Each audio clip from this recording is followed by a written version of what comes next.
Hello everyone, my name's Ashlyn, and I'm just going to be introducing our paper that is Conversion of Natural Cytokine Receptors into Orthogonal Synthetic Biosensors by Haley, Eldesine, and Associates.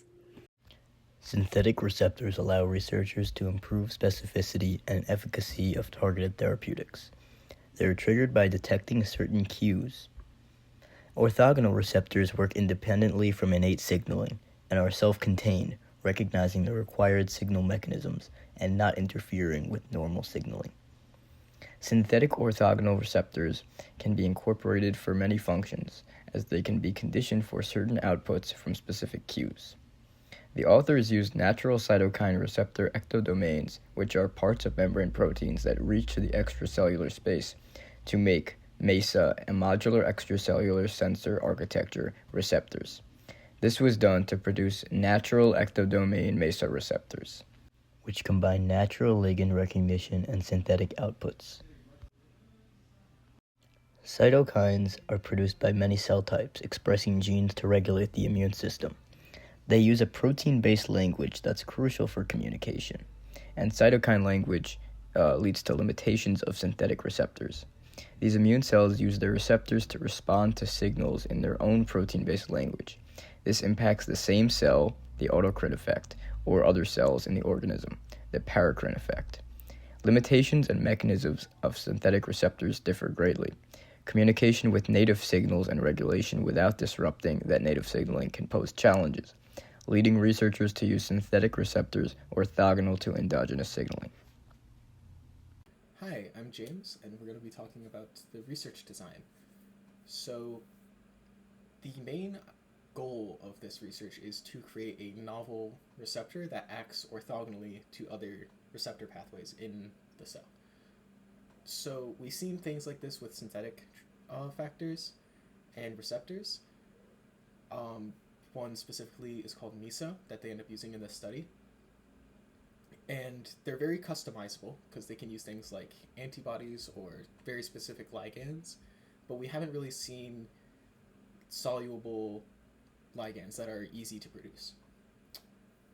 So the method in which the researchers go about solving this problem is by kind of mixing and matching receptor structures of pre-existing cytokine receptors and basically customizing the MESA receptor to bind to soluble ligands. And let's see how they go about doing that. So the first thing that the researchers had to do here was that they had to find currently existing cellular receptors that would be a good fit to couple with the mechanism of the MESA receptor, which is the fully synthetic receptor. And the ones that they found that would be a good fit, or the ones that they hypothesized would be a good fit, are VEGF, IR10, TNF, which is the tumor necrosis factor receptor, and TGF. And they chose to start with VEGF first because the mechanism in which it works is very similar to that of the MESA receptor, in that it dimerizes and can bind to a ligand separately. But when it binds to the ligand, that is the only time when it will release the transcription factor. And additionally, the VEGF receptor was also shown to work in a similar mechanism from other researchers. So they chose to move forward with VEGF, and they wanted to see if changing parts of the sequence would affect the expression of VEGF on the outside of the cell. So when doing this, they found that a change in the signal sequence did not actually affect the expression on the outside of the cell, and neither did the transmembrane domain. So the extracellular domain was the most important part in keeping the expression of VEGF on the outside of the cell. So using this, they created a configuration that was able to respond very well with the plasmid expression of the ligand. So when there was a lot of ligand in the cell, the receptor also showed expression on a reporter gene.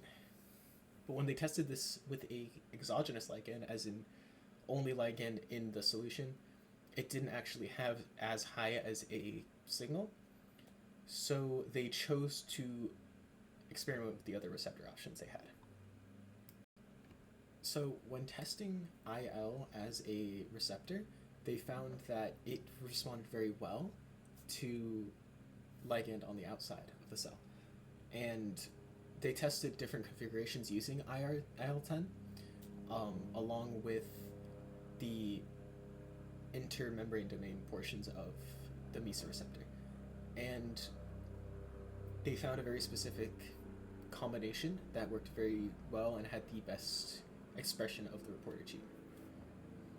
Then, after this, they wanted to test how would they integrate this receptor into the bacterial genome. And they did this using transposons, but they wanted to see if expressing the ligand separately from the receptor would have any effect. So they tried adding the receptor alongside the ligand on a single transposon, and then adding them separately with different ones. And they ended up finding that when they were on the same transposon, i.e. when the gene for the receptor and the gene for the reporter were very close to each other, or the gene for the ligand were very close to each other, there was the best rate of signaling and expression of the reporter gene. So when they found this out, they wanted to see if they could use this. So they expressed the new receptor that they made with the new configuration that they found previously and used it alongside the CAR receptor in order to track the level of expression, making an AND gate with it, basically. And they found that the cells that were tested with the exogenous ligand and the ligand for the CAR receptor responded very well, even including with ligands expressed by other nearby cells, which was very impressive. So now that the receptors were shown to work with exogenous ligand, they wanted to test these receptors in a practical application. So the first thing they did was that they expressed the IL-10 receptor in a T cell, and they used a transcription factor that increases the cytotoxic activity in the T cell. And they showed that this worked and that the transformed T cells were able to sense the IL-10 in solution with a threshold of 32 nanograms per milliliter. But after sorting for cells that had the most transposons, the threshold was actually lowered to 2 nanograms per milliliter, showing that an increase in the expression of the receptor and the ligand would be able to lower the sensitivity of signaling. And in addition to this, they wanted to test genetic logic circuits using these modified receptors. So they used the VEGF receptor and the IL-10 receptor in combination to create an OR gate and 2 different kinds of AND gates. The OR gate worked by having the same transcription factor on both receptors, so that when either or of them were activated, you would have expression of the reporter. And they did 2 different ways of making an AND gate. The first one worked by having the 2 transcription factors dimerize to activate the expression of the reporter gene, and the second one worked by having these 2 different transcription factors activate the expression of a dimer transcription factor that would activate expression of the reporter gene. And this did show some promise, as the observed behavior showed some resemblance to the desired behavior, but there was some leakiness in that there was expression of the transcription factor for the reporter gene when there was not intended to be. Hello, my name is Katan Patel, and from the earlier slides, we know that the research are out to determine whether natural cytokine receptors can be converted into orthogonal synthetic biosensors using the MESA system. So starting with the VEGFR family and its conversion success, we know that VEGFR1 and 2 are both MESA receptors that showed a strong ligand dependency for activation.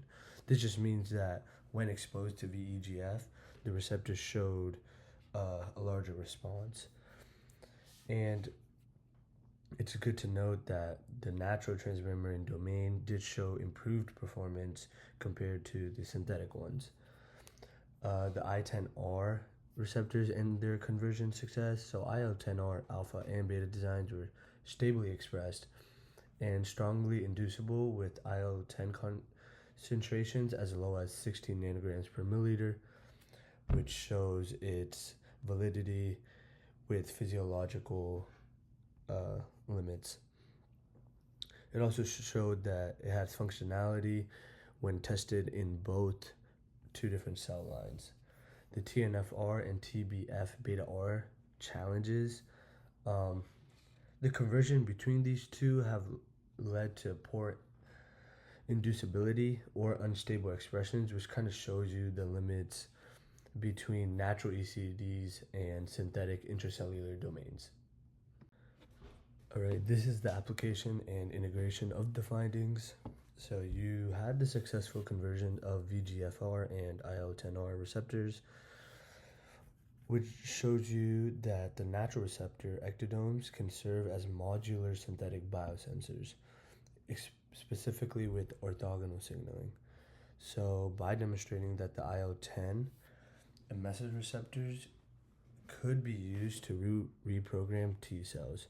So when exposed to IL-10, the engineered T cells activated an anti-tumor gene circuit, such as CARs, which is chimeric antigen receptors. This transforms IL-10 from a tumor protective signal into a trigger for immune activation using the AND gate, which using the AND gate reduces off-target toxicity of the CAR therapy. So overall, what this means is that the receptors that once it's limited to the natural signaling can be rewired to perform orthogonal functions and provide more precise therapy that responds only to the disease-specific cytokine environments. Hi, it's Ashlyn, and I'm going to be covering the broader impacts and future directions, starting with the scientific lens of this research. So the authors bridged the gap between natural receptor biology and synthetic receptor engineering. They successfully co-opt complex natural signaling mechanisms, showing that we can take receptors our cells normally use and reprogram them into synthetic biosensors.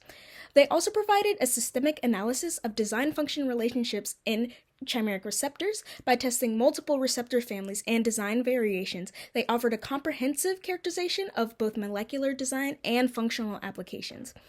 And arguably most importantly, they demonstrated that cells can logically evaluate multiple soluble signals at the same time. The AND and OR gates they built moved beyond just on-off switches to more context-dependent cellular responses. So instead of just on-off cells, you have cells that can make complex decisions based on a combination of environmental signals. Another major contribution of this research is that it establishes an effective synthetic biology workflow for receptor conversion. As shown in the picture, it provides a systemic approach for converting natural receptors into programmable biosenors. So it's not just about the few examples, these can be applied to other receptors. The design rules they establish can guide future engineering efforts. For example, they found that heteroassociative receptors convert best, that transmembrane domain choice matters more than signal sequence, and that stable genomic expression outperforms transient expression. So the diagram, as I mentioned before, illustrates the workflow: characterize expression, test with co-express ligand, validate with exogenous ligand in stable systems. And the modular components can be mixed and matched for different applications, and different extracellular sensors can be paired with different extracellular signaling mechanisms and outputs, expanding what you can engineer cells to do. So this addresses some of the more therapeutic implications that address more clinical problems. So it enables engineering cells that respond to disease-specific environmental cues, as mentioned before. So this technology can offer specific activation for therapeutic functions at disease sites, potentially reducing off-target toxicity. This is particularly relevant for CAR T-cell therapy, where limiting activities to tumors could greatly improve safety, which is a major issue that that treatment faces today. Additionally, tumor microenvironments often contain immunosuppressive signals like IL-10 that limit therapy effectiveness. This technology allows cells to sense those signals and counteract them appropriately. For example, the researchers showed that T cells can detect IL-10 and respond by upregulating CAR expression or producing supportive cytokines. Finally, it could restrict potentially toxic therapeutic outputs like cytokines to specific disease contexts. So instead of consecutively active therapies that attack everywhere, you get context-aware therapies that only activate when they're needed. So again, this is decreasing cytotoxicity and could influence how we treat cancer and autoimmune diseases. So while this research has great implications scientifically, there are some limitations here. Firstly, there's only 50% success rate. VEGFR and IL-10 receptors work very well, but the TGF, beta, and TNF receptors did not. Furthermore, there's an incomplete understanding of why certain receptors convert successfully and others don't. So you don't really have predictive rules yet to guarantee success.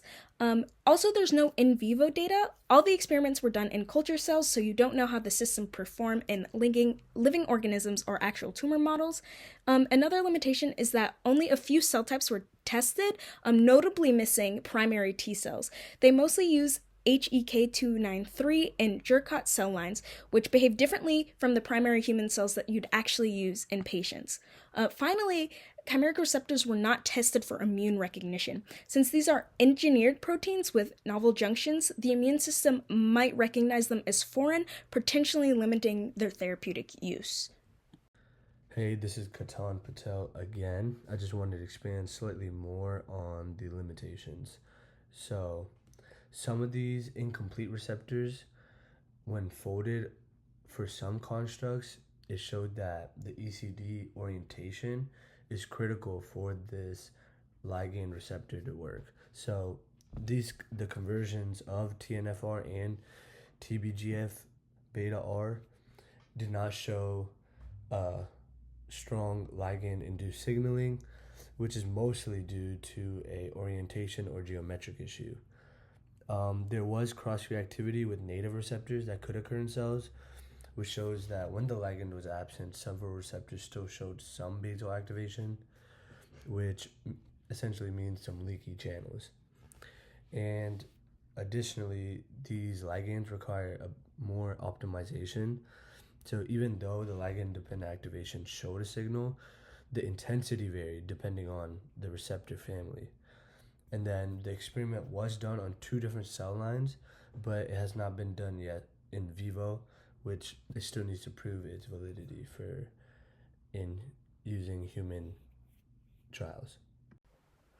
Hi, it's Ashlyn. We're on with the follow-up experiments that you could do in regards to this research.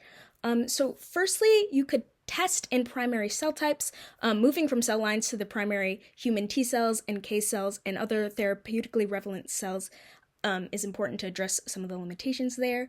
And also evaluate immunogenicity. You have to determine whether the chimeric receptors triggered the immune responses that would compromise their effectiveness and safety, and also test for viability in more specific applications, such as mentioned earlier, the CAR T cells. There's more proof of concept work that needs to be done here, comparing tumor conditional versus consecutive CAR expression in animal models, and also testing for cytotoxicity. We don't really have a comprehensive safety profile, including off-target effects, cytokine release syndrome, and any other unexpected toxicities. Finally, testing other receptor families with the established workflow that they established in the research, like IL-1/2 receptors, interferon receptors, chemokine receptors, and others could enable new therapeutic capabilities. Since the workflow is established, you can test it with other things. This follow-up would bridge the science more to therapeutic applications.